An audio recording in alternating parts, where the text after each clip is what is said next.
Jadi sore ini saya mau ngobrol sama yang dibilang senior di marketing properti.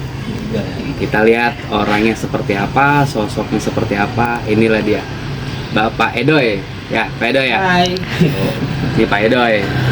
Nah, Pak Edoy ini nama aslinya Edi, tapi panggilan gaulnya Edoy. Sekarang saya mau tanya, Pak Edi ini atau Pak Edoy itu mulai berkarir di dunia properti itu dari tahun berapa? Ya, Kayaknya kira-kira. dari zaman Firaun Nah, bikin tahun itu. bikin piramida. Tahun berapa kira-kira itu? Mungkin sekitaran tahun berapa ya?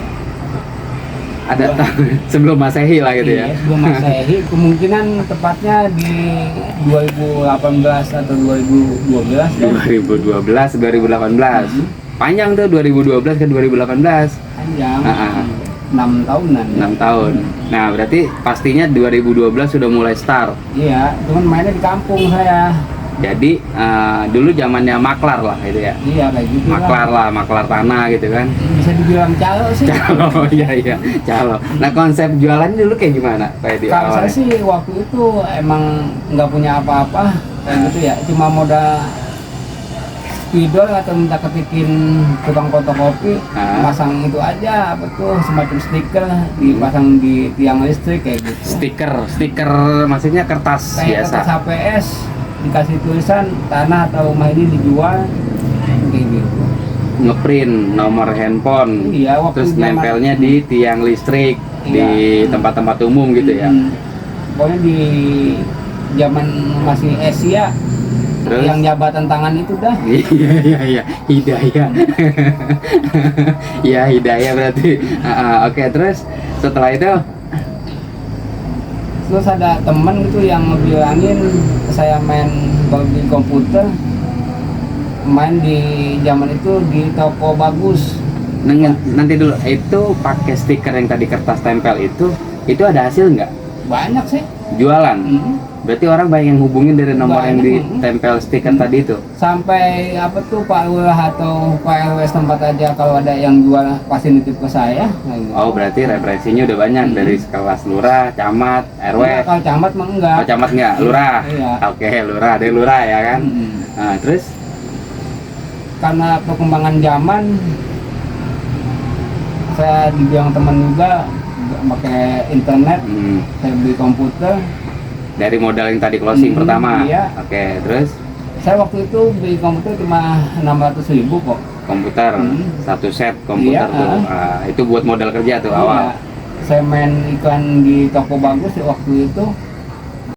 Jadi Pak Edo ini awalnya dari broker atau calo yang tadinya mungkin jualan pakai stiker atau kertas yang di print ditempel di tiang listrik di tempat-tempat umum, dan akhirnya punya modal. Sekarang dia udah mulai beli komputer buat modal untuk jualan online. Itu pada saat itu masih toko bagus, betul ya? Iya. Nah, sekarang udah beralih mungkin jadi OLX gitu.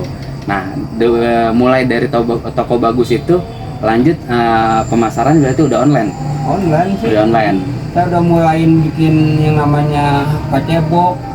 Oke, Pacebok. Terus selain Pacebok, Waktu kan udah ada Iya. BBM, tapi saya nggak main di BBM. nggak BBM, enggak. oke, Facebook aja. Facebook aja. Oke, terus berarti itu masih sendiri, belum tergabung di agensi. Belum, saya itu masih sendiri. Oh, masih independen lah ya. Ya, Oke, terus atas ininya ada temen dari Gen Wisata ngajakin jualan di Kerawang, Pemandan Rakset, Garden apa itu saya lupa udah subsidi atau komersial? lama. Itu subsidi.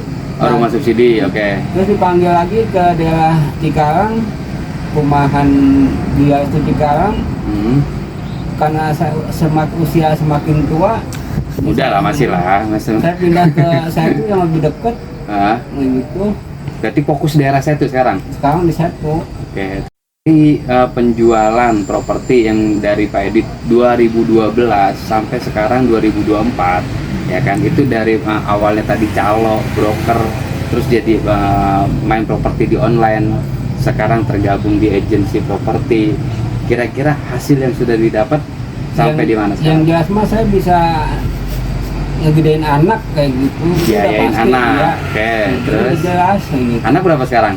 Anak semua sih 5, almarhum 2, yang ada 3. Ya. Nah, berarti alhamdulillah ya hasilnya memang udah kelihatan tuh untuk ngurus anak, biaya anak ya kan? Kalau itu kan udah pasti. Ya, oke. Terus selebihnya Ya selebihnya masalah kita katakan itu nggak apa-apa buat motivasi teman-teman. Nanti kan teman-teman yang mau bergabung di properti kan bisa lihat nih bahwa Pak Edi udah dari 2012 hasilnya cukup bagus gitu.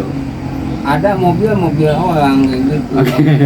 Terus anggap cukup lah ya. Iya, apa yang ada lah. Gitu. Berarti kan memang properti ini menjanjikan gitu, bisnis yang menjanjikan. Kalau buat saya sih bisnis properti itu menjanjikan karena tidak memandang pendidikan Ya. sama usia. Oke, usia sama pendidikan karena semua orang bisa masuk. Iya, Semua kalangan bisa, Bisa. main di properti ini, khususnya agensi. iya, Oke. agensi atau Marketing properti. Oke. Oke, setelah itu berarti buat motivasi teman-teman nih, Pak Edoy selama jadi agen properti kan kendala pasti ada, masalah pasti ada, tapi kan punya solusi juga. Nah, semua itu bisa ditangani caranya gimana? Kalau kendala atau masalah sih ada aja, kayak kita di PHP. Terus Itu udah makanan biasa. dijanjikan sarapan, gitu ya? Dijanjiin harapan palsu, itu sama customer itu udah biasa sih. Iya. Karena niat kita juga mencintai kerjaan kita jalanin aja. Ikhlas lah ya. Jadi kita mau dengar kata-kata yang memang buat motivasi teman-teman langsung dari Pak Edoy. Kira-kira kata-kata hari ini yang buat bikin kita jadi motivasi dari Pak Edoy yang selama ini udah jalan di properti, apa yang mau disampaikan? Kalau menurut saya sih kita itu senengin dulu kerjaan kita cintai, kita apalah gitu. Apapun kerjaan kita senengin dulu kayak gitu. Kalau kita ada seneng pasti cocok. Ya, Rezeki pun pasti ngikutin. dan menghasilkan. Iya, dan menghasilkan. Karena kita udah usaha.